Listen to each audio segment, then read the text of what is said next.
On this episode of Inside Boxing Live, we preview a loaded weekend of fights headlined by David Benavidez versus David Lemieux. We talk to David Benavidez. He wants Canelo. He wants Jermall Charlo. He wants it all. Let's break it down. Inside Boxing Live coming up next.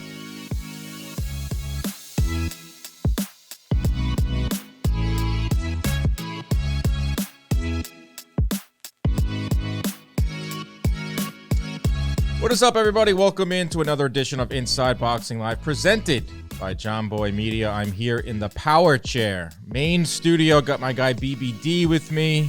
Not a boxing guy, boxing dude. No, he is sitting in and producing for me, and I appreciate that very much. A fun weekend coming up. Not a lot of huge fights, but a lot of fun fights. We're taking a little bit of a breather, considering what we've had for the last 6 months, or 6 weeks, and we got coming up for the next 6 weeks, but some good fights nonetheless. Biggest fight of the weekend, obviously, David Benavidez taking on David Lemieux over on Showtime. You'll hear from David Benavidez on this show. Caught up with him earlier this week, and he's ready. You know, one of the better interviews in boxing, and a guy that is knocking on the door of big fights, whether it's Canelo Alvarez, whether it's Jermall Charlo. He wants all the smoke, and we'll break that fight down in a little bit. Also, upcoming this weekend, we got fights on ESPN as well. Janabek Alim Hanola, which is probably the toughest name I've had to pronounce in my days as a boxing broadcaster, but he is an up-and-coming guy, 160. He's facing Danny Dignum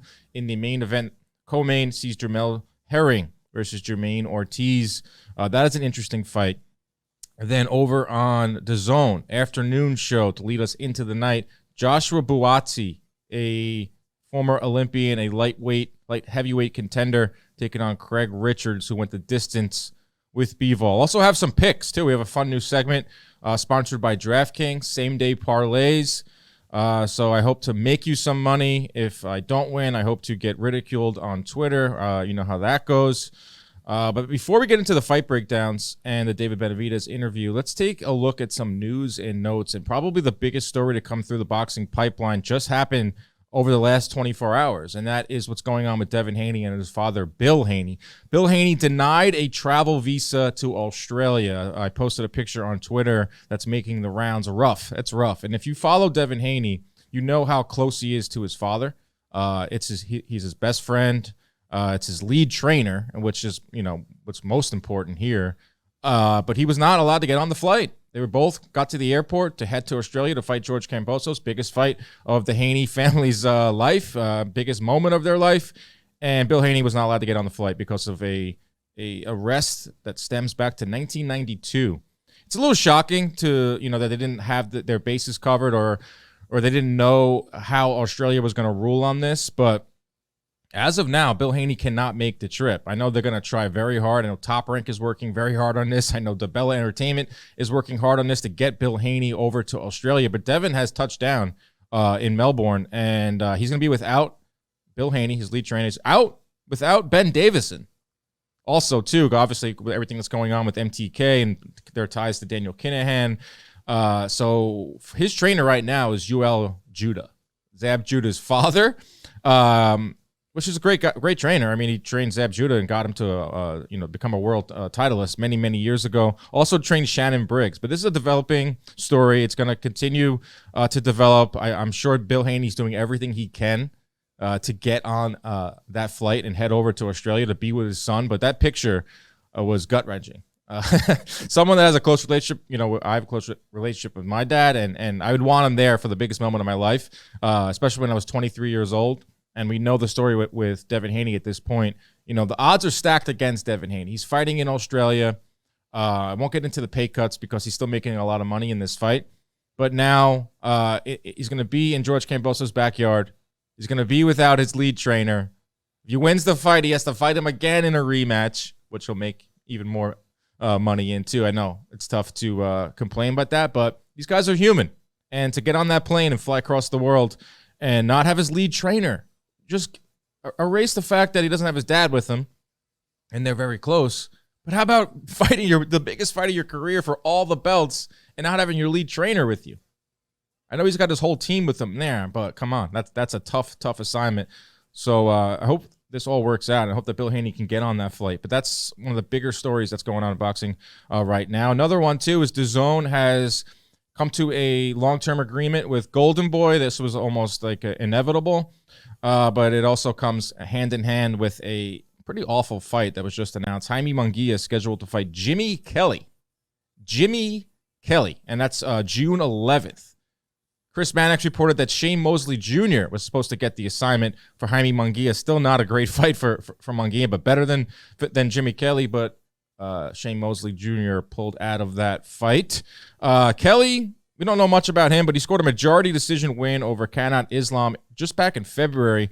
Has only 4 fights since 2018. One of them was a loss to Dennis Hogan. So that says a lot about who Jimmy Kelly is. But this is a strange development for Jaime Munguia. One of the strangest career arcs that I can remember in the world of boxing. A guy that was, remember when he was penciled in to fight Golovkin, when Golovkin was looking for a replacement when Canelo popped for clenbuterol, and they brought up Jaime Munguia. And the commission said, no, this is a mismatch. Jaime Munguia it won't have enough for Golovkin. So what does Jaime Munguia do? He fights Saddam Ali, wins a title at 154, beats Liam Smith. Look what Liam Smith has gone on to do. That win has looked a lot better. Beat Turiano Johnson, moves up to middleweight. But then now is being handled like a prospect. I've never seen this. Like, guy from prospect to world titleist, back down to be treated like a prospect. We know that it's not just Oscar's fault, too. That's a common misconception with Munguia's career and why it's so puzzling. He has a lot of promoters. There's a lot of cooks in the kitchen when it comes to guys handling or people handling Jaime Munguia's career. Want to see him fight Jermall Charlo. Want to see him fight a Triple G or some of the big hitters at 160. His last fight was a good fight against Gabe Rosado. I thought he looked great in that fight. That's the thing. He's ready for these fights. But Golden Boy and his other promoters, Zanfer Promotions, I believe it is. I could be wrong on that, but I know he has more than just one promoter. And geez, it's been tough sledding for Jaime Munguia. It's hard to defend some of the names that he's fought over the last couple of years and how his career is going. 39-0, 25 years old. They were talking about him and his trainer, Eric Morales, and let's figure out, let's give them time to gel. It's like been 5-6 fights.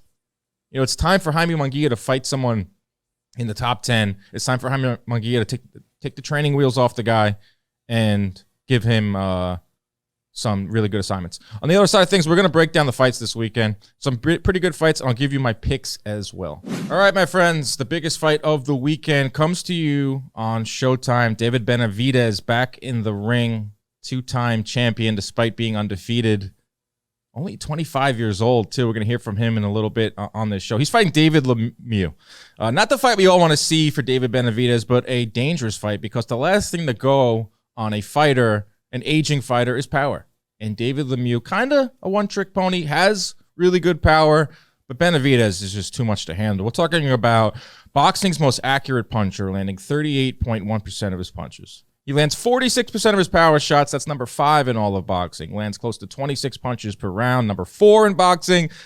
Lands 7.8 jabs per round. That's number 7 in boxing. We're talking about a guy that can light up the offensive numbers for us, especially us at CompuBox, but a guy that we want to see fight better opposition. Just like we were just talking about Jaime Munguia, the same thing applies to David Benavidez. A lot of it has been his own fault, testing positive for cocaine or losing his belt on the scales. He should have fought Canelo already. It's funny how that all works out, He gets stripped of his 168-pound title.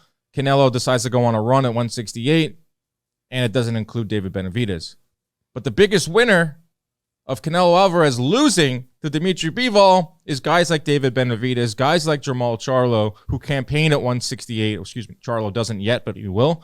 Guys like David Benavidez, who are ranked number 1, the consensus number 1 contender at 168 is David Benavidez. So could he get a Canelo Alvarez in the next year, 18 months? I believe so. Does he want that fight? Yes. Does he want fights with Jermall Charlo? Absolutely. But it's time to give him that. And it's time to step on the gas if you're Samson Lefkowitz and you're the PBC, who are behind David Benavidez big time. David Lemieux, obviously, 34 years old, been around the block for a while, fought Triple G, has fought some big names. I don't know how he gets into this fight. I don't know how he gets this ranking. It's a story for a whole nother day. I feel like the organizations right now are under fire. I love Andre Ward putting a lot of pressure on these organizations, the WBO, WBC, the IBF, and their ridiculous sanctioning fees, the ridiculous rankings. David Lemieux being, a number 2 in the WBC is absurd, but it is what it is. That's the name of the game of boxing. But I expect David Benavidez to win this fight. I expect him to win it in the second half of the fight. That's over on Showtime. That should be a fun one. Janibek Alimkhanuly. That is a tongue twister. He's fighting in the main event over on ESPN versus Danny Dignam.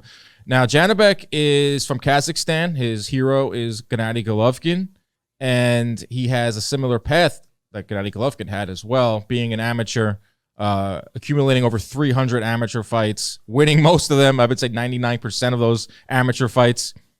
But he has done a great job of transitioning from the amateur game to the pro game, because it's two different things. Sitting down your punches, not moving as much, scoring knockouts. You can't just go in there pitter-pat punches in the pros. You got to be aggressive, and you have to throw the harder, cleaner punches, and he's done that over his last 5 fights. He's riding a 5-fight KO streak.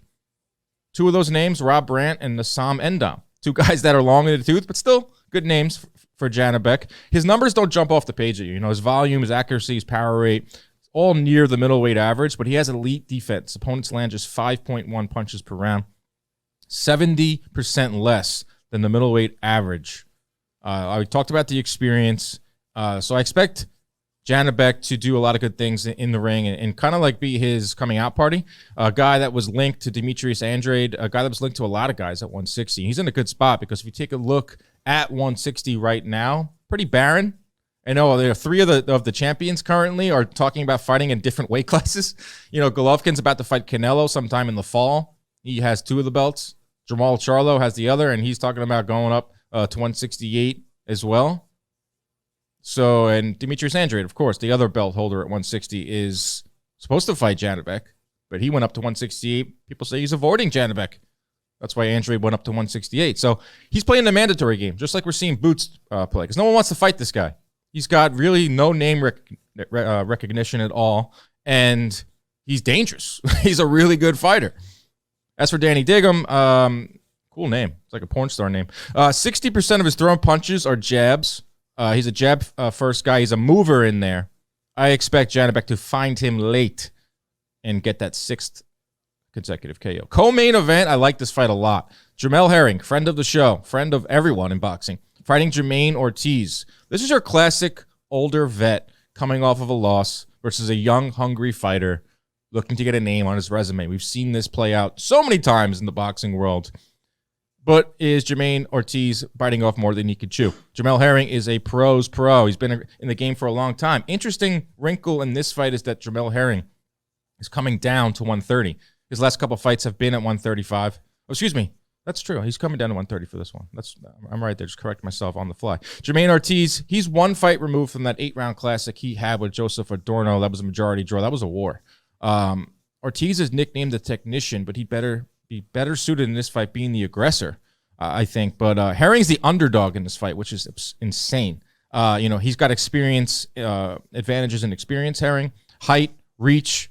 I think he has the power advantage as well. So I wouldn't be shocked if Herring won, and you can win some serious money on this one because he's the underdog in that one. That's what's going on over on ESPN. Of course, DAZN leading off the day. If you're in the States, like most people that listen to this, you'll be able to watch this at like 3:30 in the afternoon on Saturday. Joshua Buatsi versus Craig Richards.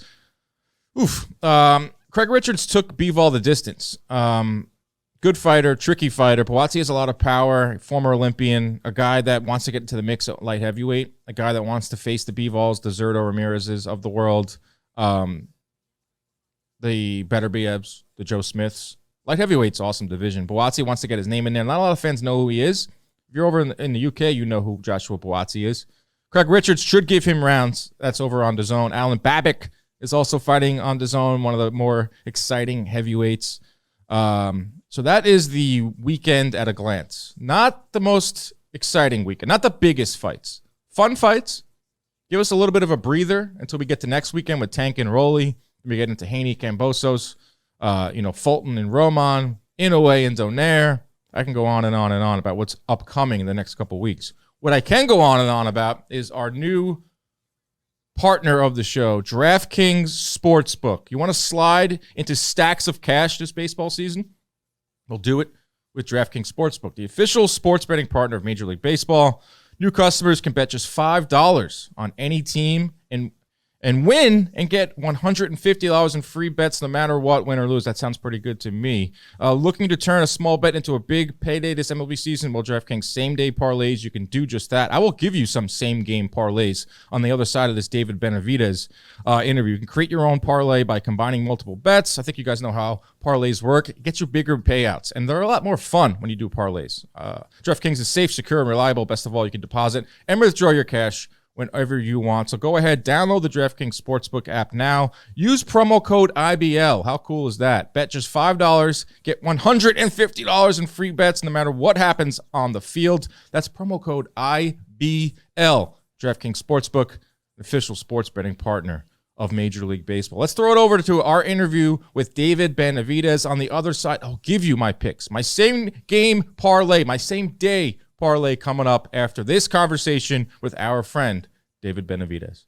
All right, being joined right now by David Benavidez, big fight on Saturday night against David Lemiuex. David Benavidez, also known as the most accurate puncher in boxing, landing 38% of his shots. Did you know that number, David? Yeah, my last fights have actually been landing a little bit more. I think it's been like around 40, something like that. Mm-hmm. But, I'm pretty aware of how accurate the punches are. I think that's what makes me so special about all my fights. That I'm not the hardest hitting guy, I'm not the hardest hitting fighter, but I really do make every punch that I throw count. And I typically till the end of the fight, I end up breaking the guy down because of so much punches I've landed on him. Yeah, I would say you're an accumulator. It's not any derogatory term by any means, but you are a guy that systematically breaks fighters down. I've seen it time after time, overwhelming them. You throw a lot of punches, 68 around, land a lot of punches, 26 around. Those are all top 5 in the division. One thing I've noticed from you that I think is going unnoticed is the improvement on defense. Over your last 5 fights, you're only getting hit with 22%. Compare that to the previous 5 where you were getting hit with 32%. How much of a emphasis has it been for you and the team working on not getting hit? Yeah, we've been working on a lot of defense, especially the better we get, the better quality fighters we fight. So I think it's just as a better idea for me in the longevity of my career to try to focus a little bit more on defense, and that's exactly what I've been doing. You want to be here for a long time, right? Another thing people don't really understand with you is that, how old are you now? 24? 25. 25 years old. You've been in this game for such a long time. Been on the biggest stage for going on 4 or 5 years now. People look at you as like a vet when, you are, but you're also 25 years old. That's just completely nuts to me, even when I know that fact. Yeah, it's been a lot of hard work. Even for me, sometimes I forget I'm 25, but I've been professional almost. This is my 9th year. Next year it's going to be a decade professional. Wow. I've been boxing for 22 years, so it's basically been my whole life. But yeah, I feel like I haven't really accomplished what I really want to accomplish. But after this fight, I feel like the chapter that I want to be in my career, I'm finally in. What is that? What is your goal? Like we say, you haven't accomplished what you want to accomplish. What is that goal? I want to win more world titles. Like I said, this is going to be for another belt. But now I've won the WBC. Now I want to win the WBA, the IBF, WBO, and I feel like after this fight, I could get those fights with Jermall Charlo, Caleb Plant, maybe Canelo Alvarez in the future. So I feel like I'm getting closer to the main goal in my. I feel like I'm coming into the second half of my career. Nice. I have a lot of experience now. I have a lot of fights. I've won the belt twice. So now it's just coming into the second half and actually keep working hard. Yeah. Are you sure you want to win all the belts? Because when you do that, you got to pay some pretty hefty sanctioning fees. That is a big story that's going on in boxing world right now. It's like, we watched Jermall Charlo fight Castano, but they got taxed or whatever you want to call it, 12%. because of the 3% for all 4 belts. I mean, that's absurd. You've been a champion for you had to pay these sanctioning fees. What do you think about sanctioning fees? And do you just can't stand sending them that money? Yeah, I mean it sucks, but at the end of the day, you got to pay the price to be the champion. Even if you're not even the champion, you still have to pay for it when you fight for the title or the title eliminators. They still take the 3% away. Even the losers, even the bar champion, they have to pay their percentage. But that's just something. Do you think there's a solution? Do you think there's a way to get around it? Do you think there's a way like the only way I think is that fighters need to come together and say, let's make our own belt and where we don't have to pay that. I feel like that would just be trying to be in a little bit too spoiled. I mean, you look at boxers get paid good. I mean, we're not like the UFC where these dudes aren't getting paid shit. So we got to take the W when we have it now. Yeah, I understand. The more belts you win, the bigger fights you make. It's like more money, more problems. Like you making more money. You're in bigger fights. There's kickbacks involved. I mean, I think it became. Go ahead. Exactly what it is, and that's only one half of it. The other half is the IRS. So. Uncle Sam has been around forever. We ain't getting rid of Uncle Sam, no matter what we try to do. That's wild, man. Yeah, that's like the big story. It's like obviously that's a big story, but it was just like wow. Like the day of the fight, boxing scene tweeted something like that they have to pay all these sanctioning fees. Like boxing fans knew that, but to see it like an undisputed fight when you got all of them involved, all the guys in the ring, holding up all the belts, like their pockets are getting lined too. But that's an interesting fact in that. What do you think David Lemieux brings to the table, in your opinion, at this stage in his career? In my opinion, I've prepared very well for this fight. I've been training for almost 4 months, actually almost 5 months. I know this is a big fight for my career, and after this, a lot of big things coming. And I know David Lemieux is very motivated too because I feel like this is probably the last chance he'll ever have at a title again. So I'm sure he's working hard. And for fighters like him, the last thing to go is the power. And he's known as a power puncher. So he's not really that old. I think he's like 31 or 30. I think he's 34, but yeah, not old by any means. But I mean, it's not extremely old, but he's been around for a long time. He has a lot of experience. Yeah. But he has a left hook. I feel like he's really motivated for this fight. So I train like if I'm going up against the best David Lemieux ever. Yeah. I've worked extremely hard. The rounds have been sparred. The miles have been ran. Everything is done. It's perfect. I just hit 168 right now. Nice. I'm not even worried about the weight. Now I'm just ready to perform on Saturday. And it's going to be a great. Now it's just interview after interview. But I feel like you like doing media. Like you've always been good to me. You've always been good to media. Like, do you enjoy doing interviews? Because you're a good interview. I mean, to be honest, I don't have a problem with them. I do enjoy them. It's not something I hate to do, but It's just something you got to deal with too. Right. And then I'm not going to be a freaking jerk and, have a bad attitude with you and anybody else, because at the end of the day, you take your time out of your try to get my story out. So I'm very grateful for everything. Even you guys will come and get the story out. Yeah, I appreciate that. And I think a lot of media can attest that you are a good interview over the years. That's part of the job, right? Sanctioning fees, interviews, all part of being a boxer or part of doing this job. I mean, get to punch someone in the face at the end of the day. Pretty damn cool. Let's talk about the juicy stuff. Let's see. Where can we go first? What did you think of Canelo's performance? I'm sure you've been asked this a lot. Were you shocked that he lost? Were you shocked at his game plan? Were you shocked at his lack of endurance? What did you make of that stunning loss to Bivol? I mean, I feel like that's what happens when you believe your own hype. I mean, Canelo, don't get me wrong, he's a great champion, but I feel like he just believed himself that he has this one-punch knockout power that he can stop everybody. And don't get me wrong, he's been in there and he's beat champions, but the type of champions he beat like the weakest ones at 68. The have no power. The guys that are known for having no power, and they just box around. He had some great wins against Caleb Plant and Billy Joe Sanders, but those guys, they didn't really look too strong. They looked like they were just trying to survive to the 12th round. And I always said that once you get a strong fighter that's bigger than Canelo, that has as much power as Canelo and actually stands the ground and doesn't just try to make it to the 12th round, Canelo's going to have some issues. And that's what happened to him. I feel like the first couple of rounds, Bivol was just trying to catch Canelo's timing, see what he did good. And, that's when Bivol started to work. I think Canelo, he was just trying to focus too much on throwing that right hook to the arm. Seriously.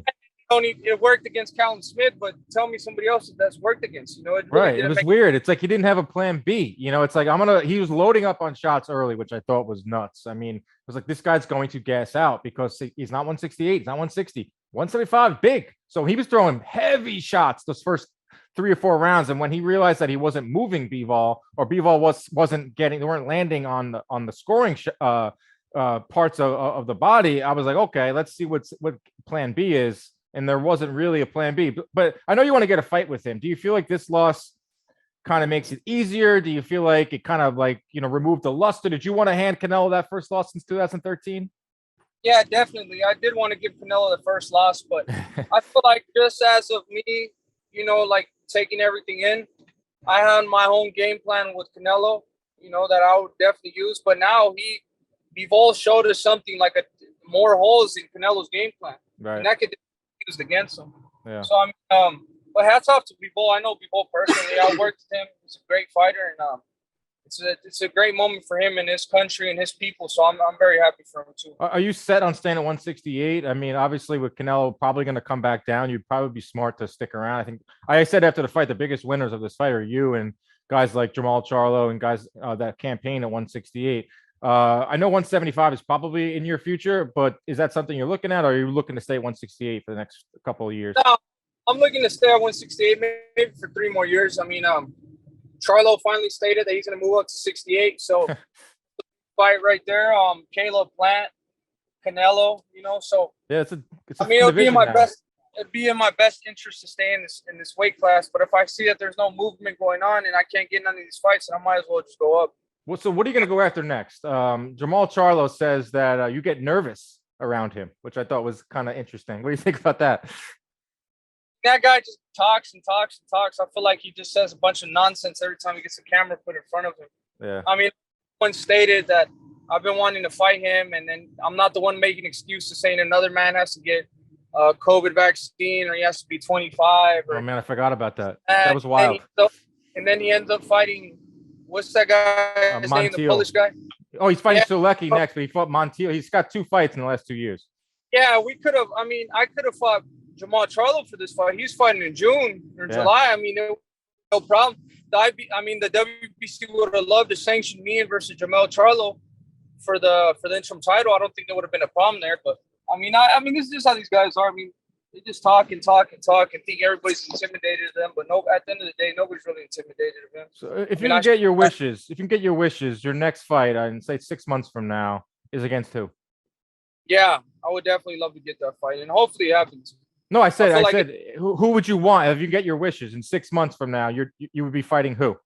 I think the biggest fights would be me and Canelo, or me and Jermall. Honestly, I don't want to get Jermall Charlo first in there. Jermell or Jamal? Or Jamal, whatever. The one that 160. Yeah, it's Jamal. But Jamal is probably moving up to 162. But I don't know. He probably won't ever make it to 168. But a fight between you and Jermall Charlo would be epic. It would it would be a huge fight. It would do great business. It would be an awesome fight in the ring. It would settle so much. It would supply us with the next guy to fight Canelo. I mean, it's a no-brainer. That's something I know you've been pushing for. Hopefully everyone involved can get that done. Yeah, definitely. It's a big fight, and it like I said, it's not only a big fight, but it sets up another big fight too. You know what I mean? Like I said, may the best man win, and I'm confident in my skills. That's why I'm calling out all these guys. So I mean, I know I'd beat Jamal. I know I would beat Charlo. So I mean, it's just a good business move. And I'm just ready to give the fans what they want to see. How about Plant? I think Plant is he hasn't fought in a while, and I know he's looking to get back in there. He said September. I mean, that's a fight that you could look up too, right? Yeah, that's definitely one of the fights I want. He said, but I heard he's going to fight Anthony Durrell because he said he needed a tune-up fight. So, oh, jeez. Yeah, we'll see what happens, man. Like I said, if I was such an easy target and all these guys really believed that they could beat me, they would have beat me already. They would have got me, beat me already. But it's just a whole bunch of shit. They want to show people that they're the biggest and baddest. And it's one thing to talk, but it's another thing to prove it. And, you know, I'd rather prove it instead of talk. So I'm not like these other guys. I hear you, man. All right, appreciate the time. David Benavidez versus David Lemieux. They got 68 wins between them, 58 by knockouts. This should be an exciting fight, and it's going to lead to even bigger fights for you, Mr. David Benavidez. Appreciate the time. Best of luck Saturday night, and we'll catch up afterwards. Great, thank you, brother. All right, take care. Fun interview. David Benavidez, a guy that doesn't hold anything back. Likes doing interviews too. I like that about David Benavidez, and he wants Canelo, he wants Jermall Charlo. We know that. Hard to believe he's only 25 years old. Turned pro when he was like 15 or 16, and have a decade in this game and only be 25 years old. It's crazy. But I look forward to watching him fight this weekend. Look forward to what's next for him. But that's the big thing. It's like, when can we get this guy into a big time fight? And I know he wants the Canelos of the world, Jermall Charlo's. A Jermall Charlo fight with Benavidez is the fight to make, because Canelo's going to be wrapped up, whether it's fighting Golovkin in September, he's talking about fighting in December. I could see Benavidez getting Canelo next May, and so that's going to be, probably have to have another fight this year and get ready for that one. But I think Benavidez-Canelo would be a special event, and I hope that happens. All right, let's get to my picks. Same day parlay. This course brought to you by DraftKings. You're going to be able to see this on the DraftKings app on Saturday. But I'm going with David Benavidez to win in rounds 7 through 12. And you get some good value on that. It's plus 230. If you listen to this interview just now, David told me himself, he told you listening, that he's not a one-punch knockout guy. He's a guy that will systematically break you down. And he also said that David Lemieux, the last thing to go on a fighter, like an aging fighter, is power. So he's going to be a little cautious early on. We've seen this from Benavidez. He kind of warms up. And then in the 6th, 7th, 8th, 9th round, he'll break you down. I expect that to happen in this one. So Benavidez to win in rounds 7 through 12. That's for plus 230. That's the first leg of this parlay. Second leg, this one gets a little riskier. It's Joshua Buatsi by decision. You get that also for 230. I'm basing this off of what I saw from Craig Richards when he went the distance with Bivol. I understand Buatsi hits harder than Bivol, but I think Richards is a pro's pro. He's a vet. He'll be able to go the distance, and you can get that for plus 230. That's Buatsi by decision. Then lastly, Janibek, our guy from Kazakhstan. I got him winning in rounds 7 through 12. You can get that for plus 165. So all plus money here on all these bets. I think Janibek will find Diggum late. Diggum's going to move. I told you he's a jab-first guy. He's a guy that goes in there and shifts around. Janibek is coming off of 5 straight KOs, going to make it 6 straight, and he's going to do it in the second half of the fight. So there it is, my same-day parlay. Benavidez to win in rounds 7 through 12. Joshua Buatsi by decision. Janibek to win in rounds 7 through 12. That is a wrap for this edition of Inside Boxing Live. I have to thank my man BBD for sitting in here and listening to what was probably a foreign language to him. BBD, can we bring you in right now? Can we bring Mr. BBD in right now? I'm here. BBD is here. BBD, what did you think? Well, first of all, if you are familiar with John Boy Media, you know who BBD is. He is the heart and soul of the operation, talking Yanks, talking baseball. Now he's a boxing guy. I know you had your fight draft, too. You did great on that. What did you make of this whole episode? That's high praise. Well, I'm all in on this other David. We're best friends now. Which one, David Lemieux or Benavidez? Benavidez. Benavidez is the one that was on this episode. He was on this episode, you're right. I'm in on him. What do you think of the current landscape of boxing? Let me ask you a question. Like, who's the heavyweight champion of the world? Man, you're asking tough questions for some people.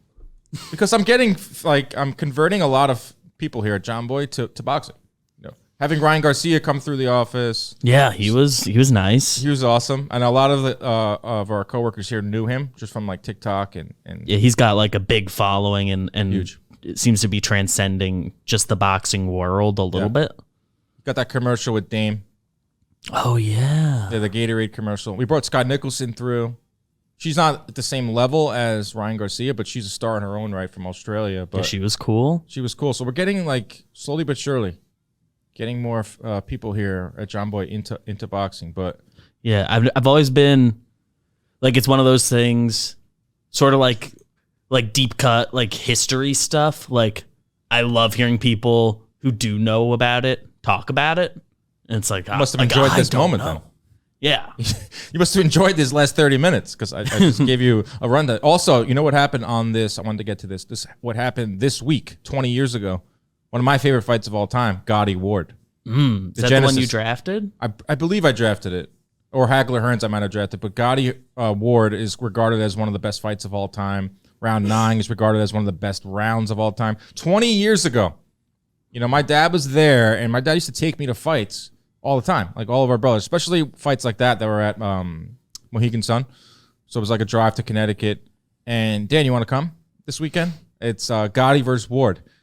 No, Dad, I'm going to stay back. I'm going to go to Melanie Stafford's Sweet 16. And I missed the fight of the century. It's tough. Good party, at least? Good party, yeah. You know, I got my grind on, and we had fun. But looking back on it 20 years, which I can't believe it's been 20 years, it's completely nuts that I missed that fight. But I had fun. The things you do when you're a teenager. I can't believe it's been 20 years since Gotti Ward. That's crazy. I can't believe that you are here with me, BBD. Was that, like, going into that decision, like, was it known that it was going to be, like, a highly anticipated fight? Okay. You know why? Because like you knew you were making a decision. Like, both guys weren't, like, top of their game. They weren't pound-for-pound guys. They weren't guys that were going to be contending for titles. They were two guys that were made perfect for each other, that didn't take a step backward, only took a step forward. Great chin, great heart, power.